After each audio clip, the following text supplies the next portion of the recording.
This is the EZ Pedaler F300, and you could probably guess the F stands for folding.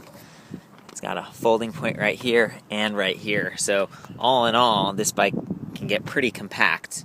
And one of the I guess requirements that most folding bikes or guides that most folding bikes adhere to is these smaller wheels, because that means that the bike can get a lot more compact when you actually fold. And in so doing, it creates a little bit more of a jittery ride, because the wheels, the surface area is a little smaller, and you can kind of like feel those bumps and things a little bit more. Thankfully, this bike has a front shock. Now, it's kind of a low-end front shock. There isn't like a lockout or anything, but there's a little bit of adjustment here and like rebound, so it's pretty good. It's definitely a welcome addition to a bike like this. I also love that it's got this front fender, rear fender. It's going to keep you dry on those potentially wet days. And check this out. There's a welded on loop here, and that's designed so you can lock this bike up easily, because as you can see, this is kind of a low step frame, and I guess you could go through here. And in fact, this might also help to kind of protect some of the components here on the bike, and actually the chain guard as well.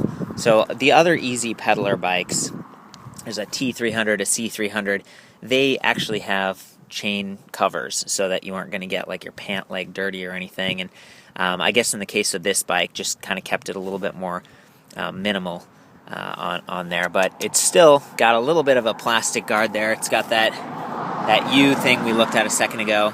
And now I'm going to get into some of the specs. The controller for this bike is really unique. In order to get the bike to go anywhere, you've got to use this key here, and that actually turns your power on, and immediately you can start to use these lights. Now, they have to be turned on individually with these buttons. They aren't controlled by some sort of a LCD screen or computer like a lot of electric bikes have, but that's not so bad. It's not too challenging to get in there and do that. And the fact that they're powered by at least the front light is powered by the battery pack is kind of a welcome thing. The battery itself, by the way, is 36 volt, 10 amp hour, and that's very close to the batteries on the full-size bikes. They're 12 amp hours, so that's going to give you a little bit more range. This one will be a little bit less, 2 amp hours less, but that's not bad. And the fact that the battery is situated in the middle of the bike really creates this sort of stable feeling, right? A lot of electric bikes kind of have them hanging off the back, and the bike can kind of be rear heavy. This is great. It's low center of gravity right there in the middle of the bike. You can completely take the battery off if you want, and in order to do that, you have to take the seat off first, but it's not that tricky. And the hub motor is actually on the front, which is kind of unique. This hub motor is 200 watt with 300 watt peak output, but it's a little bit smaller than some of the other electric bikes. In my experience, it provides a good boost. It's definitely noticeable and a welcome when you're riding. And the brakes on this are set up a little bit lower end than some of the other electric bikes. It's just got your standard V brake here with brake pads on the front, and in the rear there's actually like a little drum brake. So when you pull the brake, it's all encapsulated. In addition to the brake being encapsulated in the back, the gears are also protected, and they are inside this hub right here. So there are only 3 gears to choose from. 1, 2, and 3. And you can change them from a standstill if you want. That's one of the benefits of an internally geared system like this. They're also not going to be exposed, and might not need as much attention from the bike shop like tune-ups and stuff like a normal bike would. So that's kind of nice. I mean, simplicity is what this bike is about. It's a good intro bike, I would say, if you're getting into electric bikes. You'll notice that it's got this rear rack here, but it's kind of bolted on, and so that's the kind of setup where over time it might start to rattle a little bit more. In general, these bikes are pretty quiet, but again, it's some of the stuff's a little bit more entry level.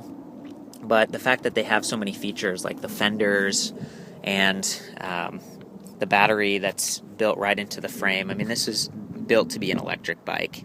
It's not something that was just kind of slapped together or whatever.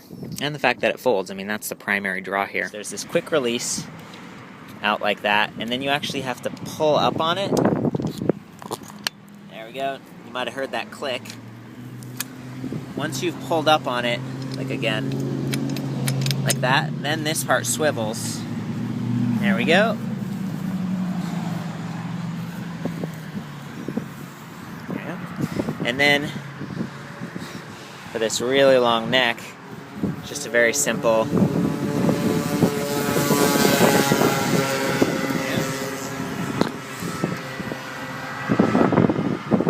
So you got that.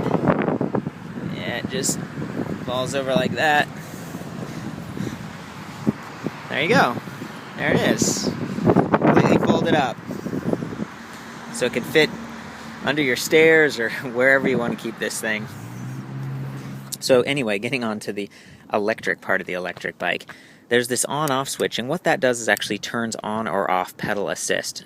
And one of the cool things about this bike is you can do pedal assist and throttle mode at the same time if you want to. A lot of electric bikes don't let you do that. They kind of let you choose one or the other, and they give you levels of pedal assist and stuff. This bike doesn't do that. It's kind of like on or off. And here's the little pedal sensor you can see right there. There are little magnets that go by, and as those pass, it tells the controller of the bike, oh, okay, good, they're pedaling, go ahead and kick in the juice. So if you wanted, what's interesting is you could be pedaling with pedal assist, and then you could boost it with the throttle. Whoa, there we go, there's the throttle as you saw.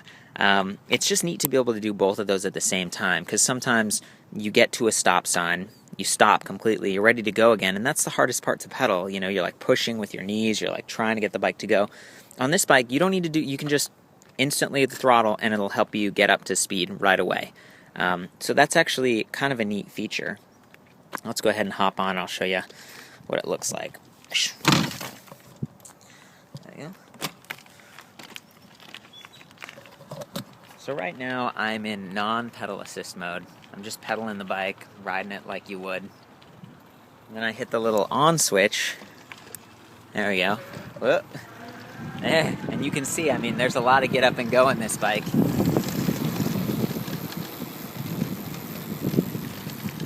Okay, so there we go again. Pedal assist works very well, and I'm a big fan of pedal sensors versus torque sensing, because I don't like to push very hard when I pedal.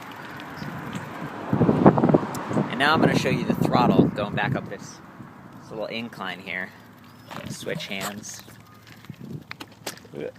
Okay. I'm going to turn off pedal assist. Whoa. There we go. There's the thumb switch. There we go, nice and smooth. So you can kind of juice it a little bit or a lot. That's nice.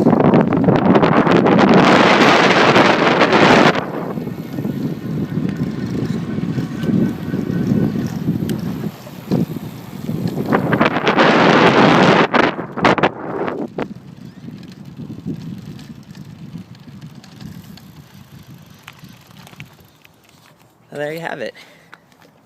It's a pretty decent bike. It's got some good features. I like the shock. It folds. It works. For more pictures, the full written review, and other details, check out ElectricBikeReview.com. Thanks.